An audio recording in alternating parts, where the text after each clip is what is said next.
above 4,000 RPM, it all kicks in at once and blows my head off.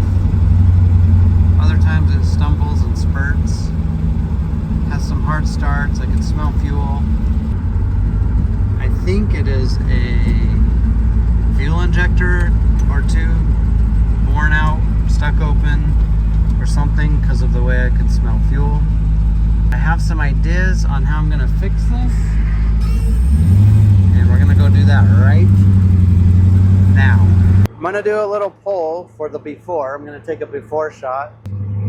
Just checking the area. I came out to Timbuktu to kind of find a safe place to do this where I'm not going to hurt anybody. I just want to do a quick 0 to 60 poll.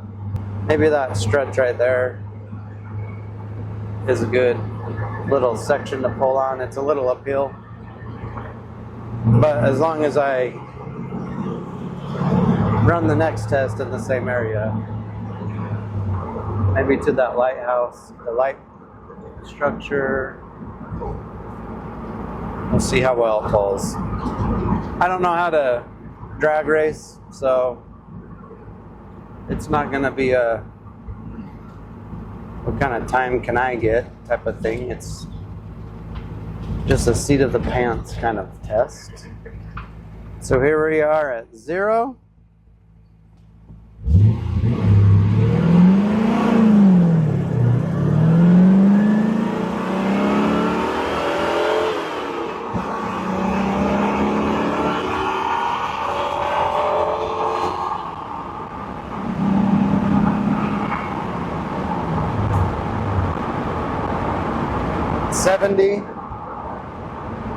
I either roasted the clutch on that thing or the tires, but man, it sure stunk.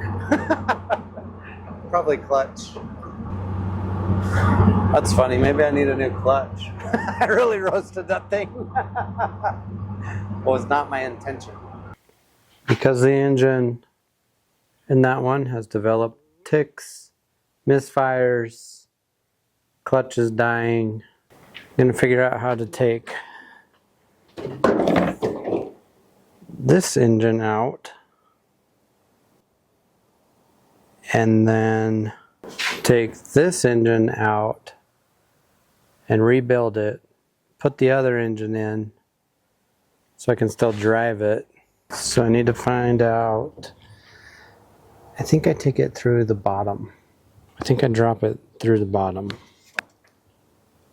This engine started on fire back by the fuel injectors, and I think, if I were to guess, maybe an electrical wiring harness problem, but most likely transmission fluid spilled on it or something, or maybe it was a fuel leak. The fuel over here on Camaros is up top, so I don't care. Turns over. I just need it out of the car. So, oh man, the air conditioning.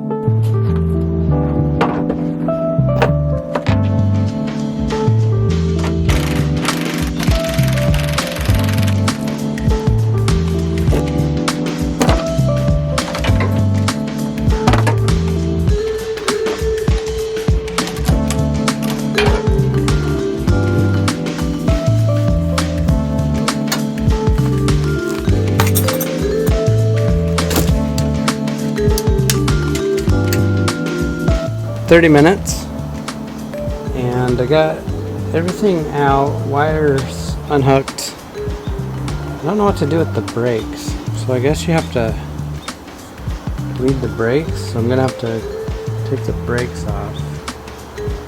I don't know how else it's hooked on, so I'm just gonna try to lift it.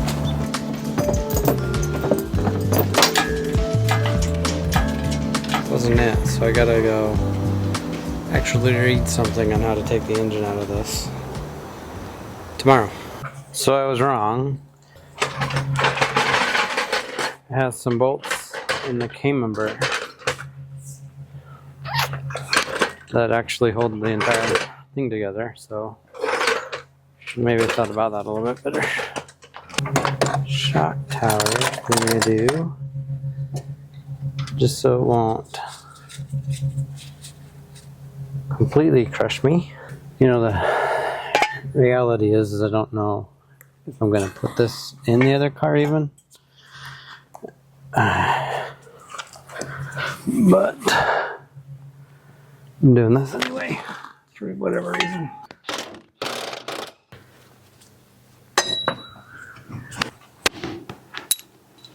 So I got these 6 giant bolts out now. Now I'll lower it, raise the car.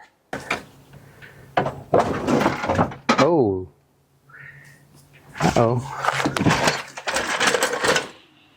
It already fell out.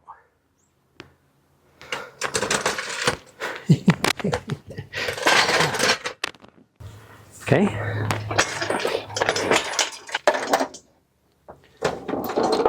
Time check. 1 hour. In 1 hour. So this is bad anyway. Not the brakes.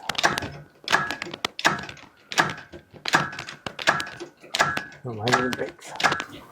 1 hour, 20 minutes.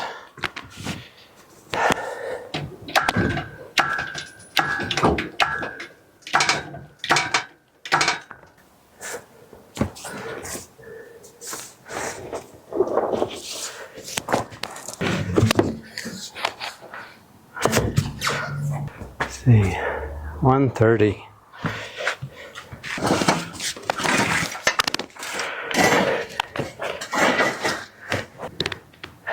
One hour, 40 minutes.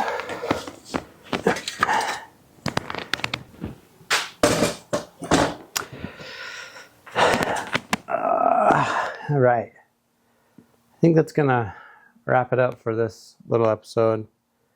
Takes an hour and 45 minutes for an inexperienced person to drop that out of a car. I should have taken more care of routing the wire harness out, but it has melted, so it's no good anyway.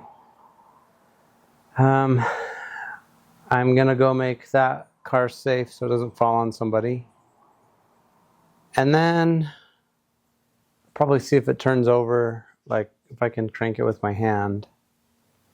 And if I can, then I'll probably pull this engine out.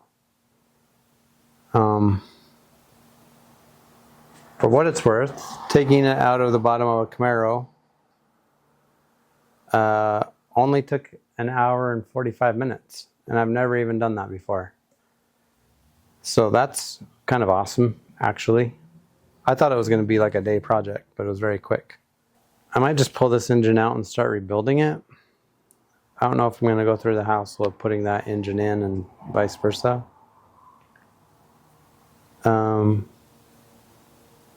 So yeah, that's where I'm at with that. We'll see what happens. Till next time.